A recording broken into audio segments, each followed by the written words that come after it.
¿Qué tal amigos, amigas de Otra Mirada? Bienvenidos a una nueva edición de Mesa Política. El día de hoy vamos a conversar sobre lo que ha sido esta semana el recuerdo de los 25 años del autogolpe perpetrado por Alberto Fujimori el 5 de abril de 1992. Mucho se ha discutido en estos días sobre este tema, sobre si ha sido bueno o malo para el país. Los fujimoristas obviamente dicen que ha sido bueno. Los que estamos en contra de lo que fue el autogolpe señalamos que fue el principio de una catástrofe para el país. Pero vamos a conversar ahora con una persona que estuvo en ese momento, que fue uno de los protagonistas voluntarios o involuntarios de los efectos de este golpe perpetrado por Alberto Fujimori.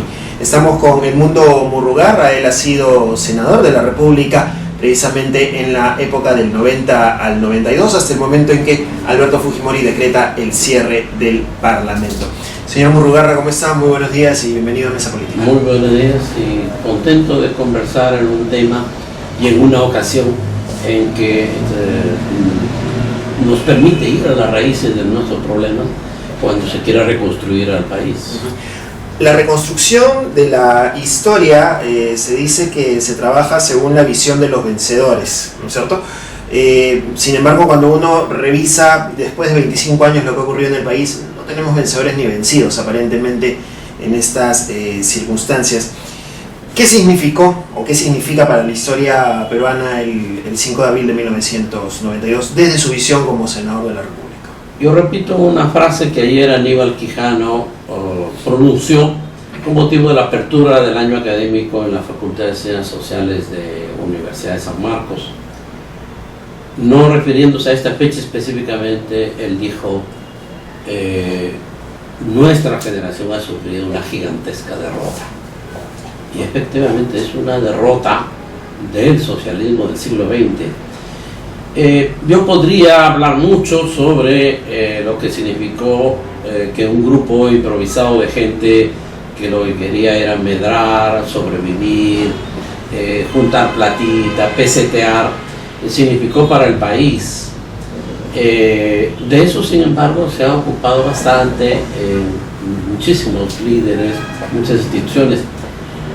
Me interesa a mí porque sí me permite tener propuestas, hacer propuestas positivas. Es qué es lo que llevó a este vacío político nacional que permite a un grupo de gente arribista chapar el gobierno. Pero chaparon y se encaramaron en el gobierno.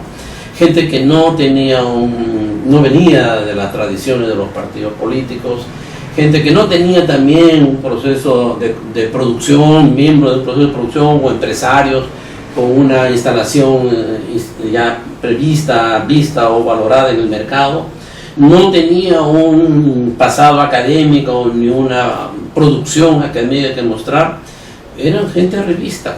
¿Qué pasó? ¿Por qué un grupo de arribistas del ejército encontraron a este señor en la calle y tomaron el poder? Como digo, no voy a abundar en adjetivos respecto de esa gente. Me interesa mirar por qué no hicimos, qué dejamos de hacer frente a los problemas que hervían en el país y en el mundo, que permitió que se creara ese vacío y estas gentes agarraran el poder. ¿Qué permitió?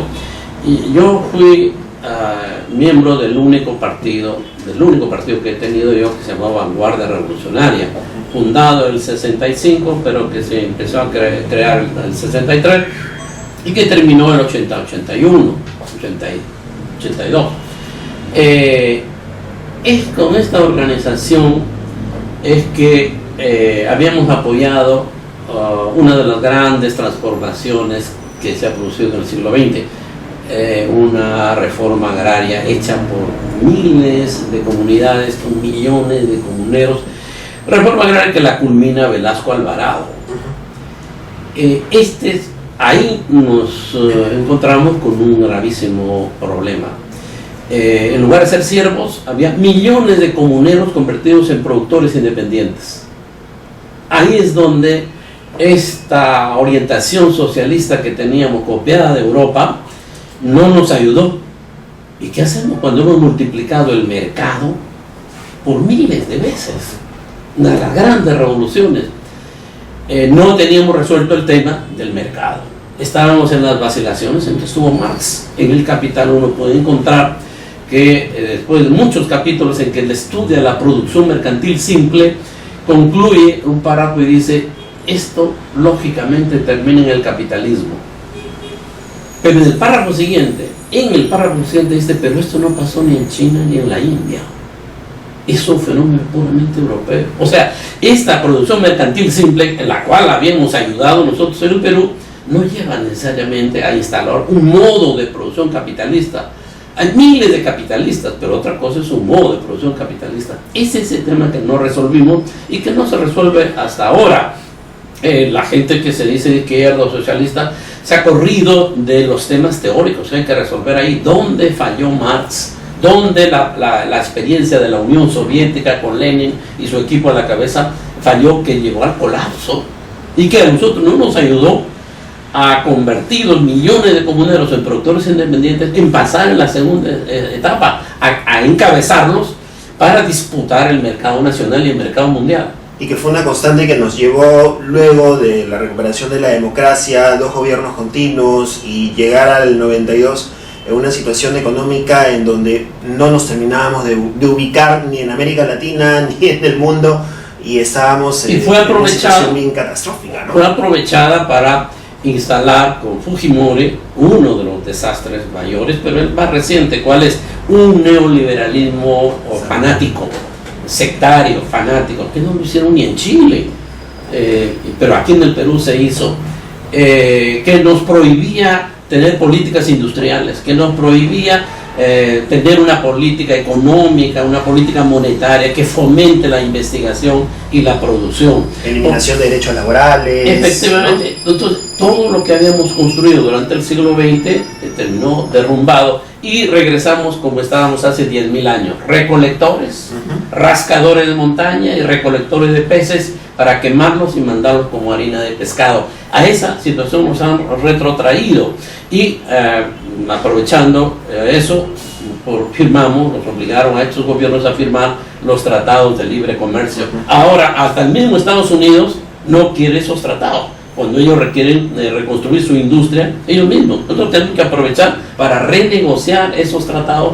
y justamente promover a estos millones de productores que están en el campo, pero ya que la mayoría en las ciudades, a que sus talleres, a que sus micro, pequeñas y medianas empresas crezcan, apoyadas por una investigación de las universidades. Bueno, eso requiere echar críticamente a su sitio en la historia las políticas sectarias neoliberales. Bueno, esa es una enseñanza de la hora. Ahora, a la luz de los hechos, ya 25 años después, 27, si es que se toma en cuenta el inicio de los 90, la campaña electoral de aquel entonces, ¿cuál sería la autocrítica que tendría que hacerse en este momento la izquierda con relación a lo que pasó en el 90, cuando decidió en una segunda vuelta apoyar a Fujimori por encima de Vargas Llosa, en vez tal vez seguramente de mantener una posición más neutral y ver qué cosa ocurría con estos 2 candidatos? Ya en ese momento de los 90 la izquierda era un conjunto de desechos. Se había dispersado, el Congreso de Montpellier fracasó, una mayoría mantuvo una posición equívoca, ambigua, frente a la guerra, a Sendero Luminoso. No habíamos resuelto el problema de la democracia y por lo tanto el papel de la violencia, y por eso esa posición ambigua frente a Sendero y el papel que significaba la democracia. Entonces, en la minoría nos quedamos con Alfonso Barrantes con la consigna todos contra el terrorismo. Era la tarea política número 1, aplastar el terrorismo. Esa bandera, que lo sentía la abrumadora mayoría de la población, la agarró Fujimori y la ejecutó de manera brutal, con ese costo tan grande y el desprestigio que significa, y que a él mismo le ha costado los 25 años de cárcel a que ha sido condenado.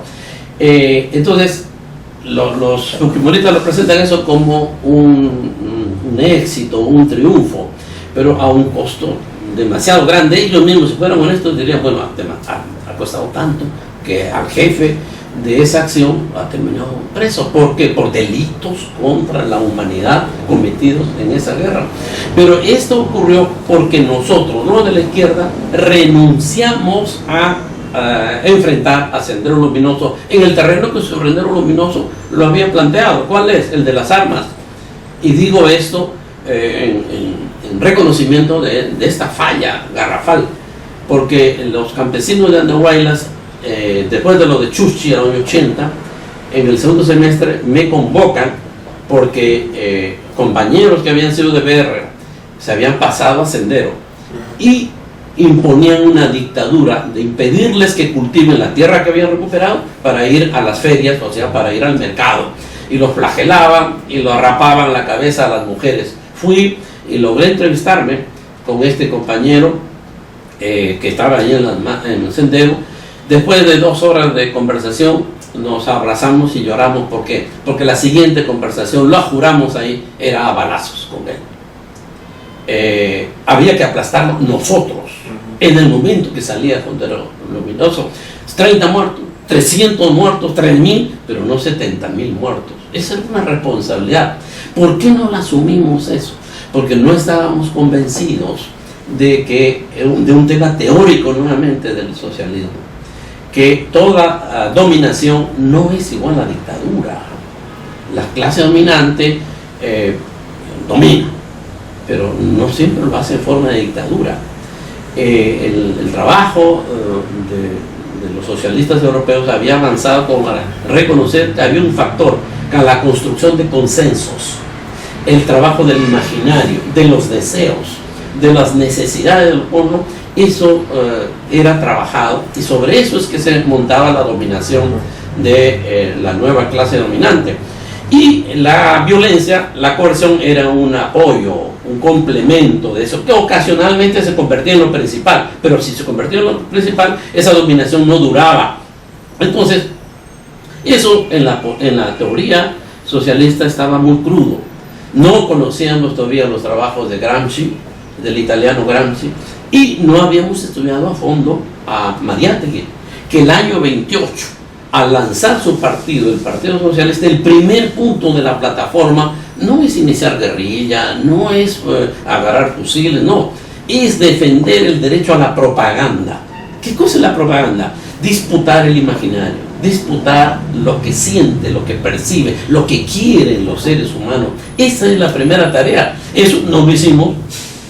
Entonces, la izquierda estaba en eso: si el poder nacía del posible o nacía de la voluntad y del imaginario y de los deseos de los seres humanos. Y por eso es que esa posición ambigua frente a Sendero Luminoso, y fuimos una minoría la que con Barrantes dijimos no, hay que aplastar a Sendero Luminoso, pero no pasamos a la acción. Ahora, finalmente, ese estigma de la izquierda y la tibieza que aparentemente un sector tuvo con Sendero Luminoso les cobró y les pasó factura después, y es utilizado incluso ahora por el nuevo fujimorismo, ¿no? ¿Cómo visualiza usted o cómo ve usted en un futuro cercano el papel de esta izquierda que está ahora frente a lo que significa el nuevo fujimorismo, entre comillas, ¿no es cierto? Con Keiko por un lado, con Kenji por el otro, aparentemente los dos van por la misma línea, pero el tema es seguir fustigando a cualquier aparición de un movimiento socialista o de izquierda. ¿Cómo ve esta situación ahora? La primera tarea es asumir aquello que sí, casi ni la olfateamos ni la vimos en esa época, y que contribuyó a crear este vacío. ¿Cuál es? Nuestro trabajo, el caso de BR, era con las comunidades. De ahí esa institución gloriosa que fue la Confederación Campesina del Perú. ¿Y qué cosas eran las comunidades?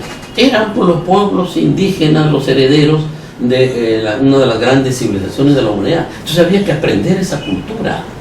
Y hoy que hablamos de desastres naturales, es más urgente que nunca justamente sacar la primera lección de esos pueblos.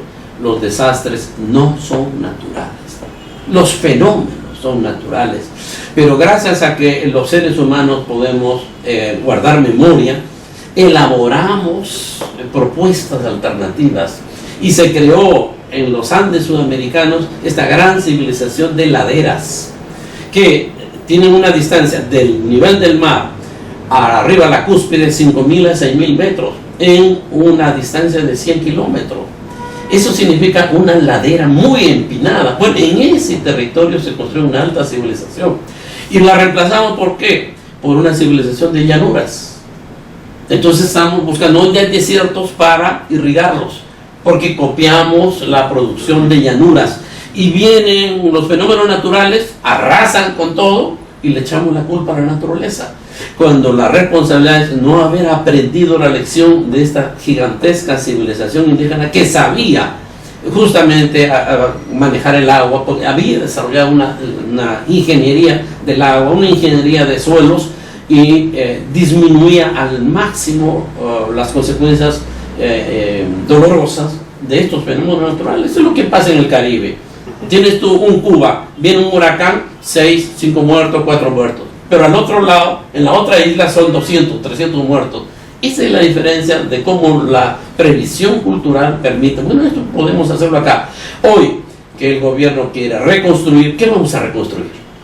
En primer lugar, no vamos a reconstruir el neoliberalismo, que está maltrecho. Hay que sepultarlo, hay que criticarlo.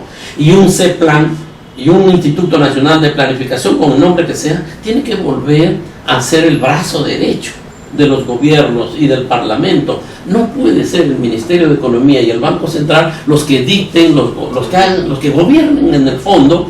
Y ahora, ¿cómo gobiernan? Manteniéndonos como guardianes de solo rascar las montañas o de sacar la anchovetita del mar y venderla como materia prima. Eso no puede ser, eso es lo que ha venido haciendo el MEF y el Banco Central de Argentina. Entonces tenemos que ir a modificar, y un ministerio de la producción, no sé cómo se llama ahora, hay un ministerio de producción, convertirlo en el gran ministerio, que con los 4 o 5 millones de pequeños y medianos propietarios donde están los comuneros, justamente para eso se necesita una universidad nueva. Para eso no puede ser la universidad repartidora de títulos como casinos en el juego de naipes. No, esos títulos tienen que tener un valor realmente basado en una investigación.